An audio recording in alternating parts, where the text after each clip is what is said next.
once lordly, once decrepit, and now secluded.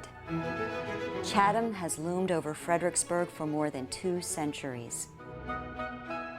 Washington, Jefferson, and Lincoln visited here. Some of Virginia's most prosperous lived here. Soldiers by the hundreds suffered here. Generations of slaves toiled here.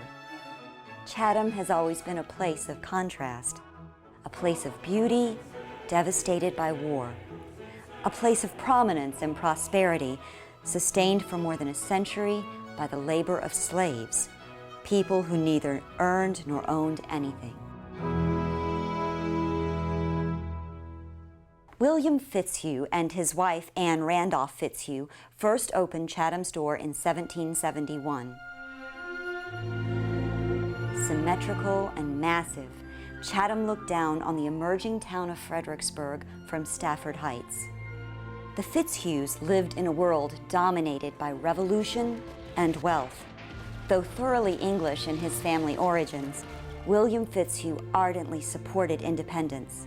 He mixed with some of the most famous men of his time: Patrick Henry, James Madison, George Washington. He served in the Virginia House of Burgesses, the state senate, and in 1779, the Continental Congress in Philadelphia. Meanwhile, Chatham became famous for its hospitality. The house's prominence made it a social magnet. Visitors sometimes came in numbers that nearly overwhelmed the Fitzhughs' ability to feed them all. During one 2-week period in the 1790s, a swarm of guests consumed 21 calves, sheep, lambs, and goats, 3 sturgeon from the river, and chickens untold. Behind Chatham's veneer of elegance lay a sprawling agricultural and industrial community. Slaves working hundreds of acres produced mostly corn, wheat, and oats. A matching kitchen and laundry flanked the big house, while farther afield were a dairy, smokehouse, mill, stable for 30 horses, a coach house for 4 carriages, barns, and quarters for slaves. As many as 100 slaves lived and worked here: field hands, blacksmiths, coopers, millers, groomsmen, housekeepers, children, mothers, and grandmothers. They had no legal names. The only record of their existence usually appears in the owner's will or inventory, and usually with a value next to their names. Negro man, Peter, $600. Negro girl, Millie, $150. Negro infant, Solomon, $50. Negro man, Bentley, a cripple, no value. Judy, Reuben. Their lives followed a relentless rhythm: Hannah, sow, tend, harvest. Samson, Heat, hammer, nail. Charlotte, Cook, serve, clean. Alec, Feed, groom, harness. Ireland, Day after day, Winnie, year after year, infant Susan, lifetime after lifetime. William and Anne Fitzhugh moved from Chatham in 1797, but the rhythm of life on the plantation continued, only occasionally disrupted. In 1804, a handful of Chatham slaves rebelled when their traditional Christmas holiday was cut short. They whipped their overseer and killed a local resident. Each of the rebellious slaves was either killed or sold south. In 1823, the owners of Chatham built the first bridge across the Rappahannock into Fredericksburg, a bridge whose modern successor is still known as the Chatham Bridge. And in late 1857, a new family moved into Chatham: James Horace Lacey, his wife Betty Churchill Jones Lacey, and their children. They would own Chatham during its most difficult years.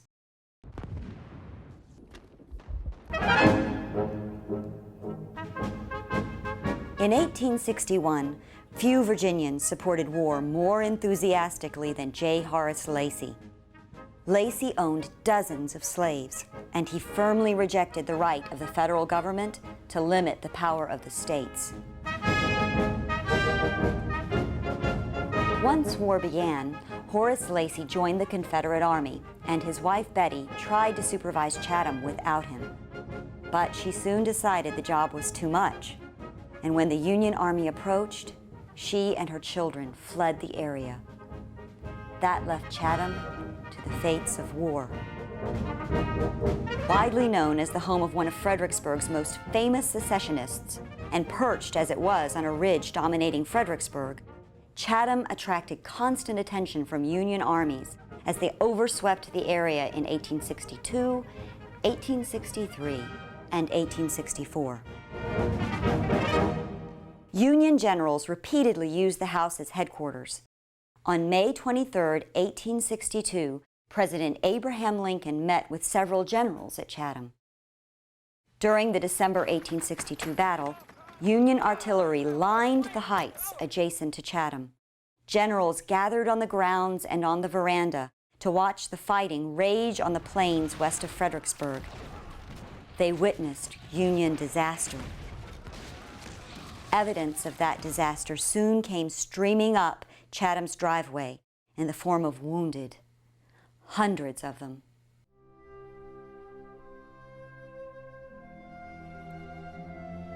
December 18th, 1862.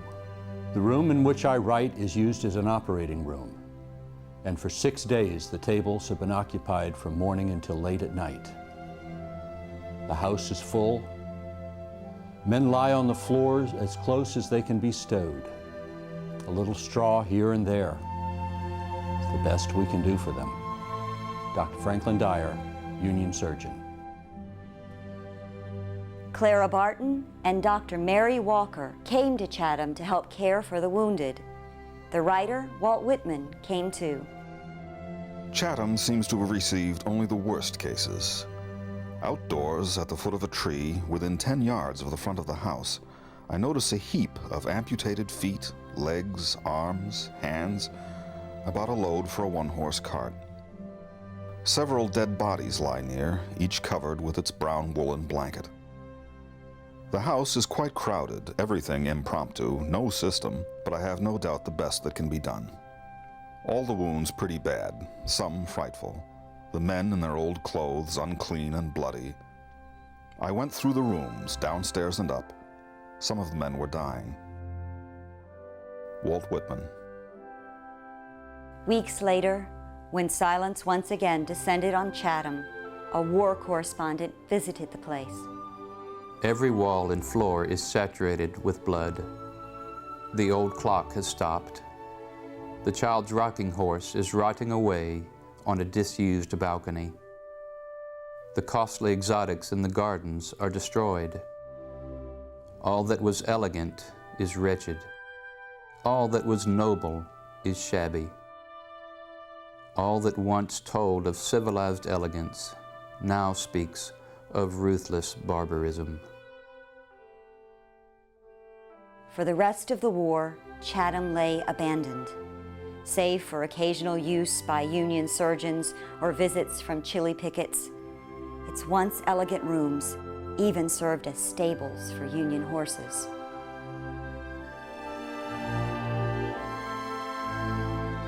When Horace and Betty Lacey returned to Chatham at war's end, they found the place gutted. Windows gone, graffiti on the walls, blood on the floors, more than 130 Union graves in the yard. Chatham could be physically repaired, but one change would never be undone: freedom for Lacey's slaves. At least 2 of them would serve as soldiers in the Union Army. The rest scattered to new homes, new lives, an uncertain journey into freedom.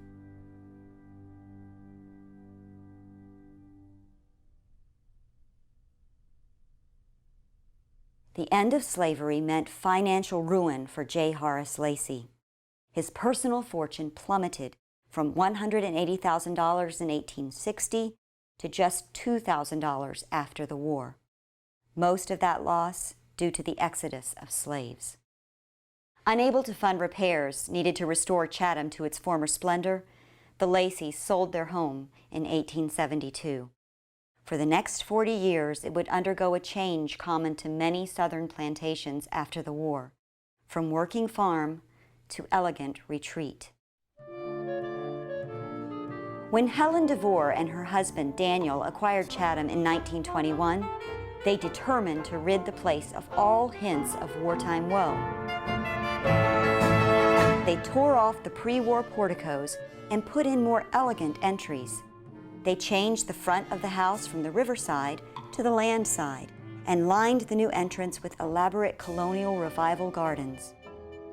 Where once stood hospital tents and headboards for Union graves, now stand decorative walls and trellises, statuary and gazebos, pathways, and even a musical staircase. Industrialist John Lee Pratt purchased Chatham from the DeVores in 1931, at the height of the Great Depression. By then, the place had transformed in both form and function. The big house no longer stood as the capstone to a larger agricultural and industrial operation. Instead, Chatham consisted of just 30 acres. The home had become a secluded refuge atop Stafford Heights, largely hidden from Fredericksburg. Pratt willed Chatham to the National Park Service in 1975.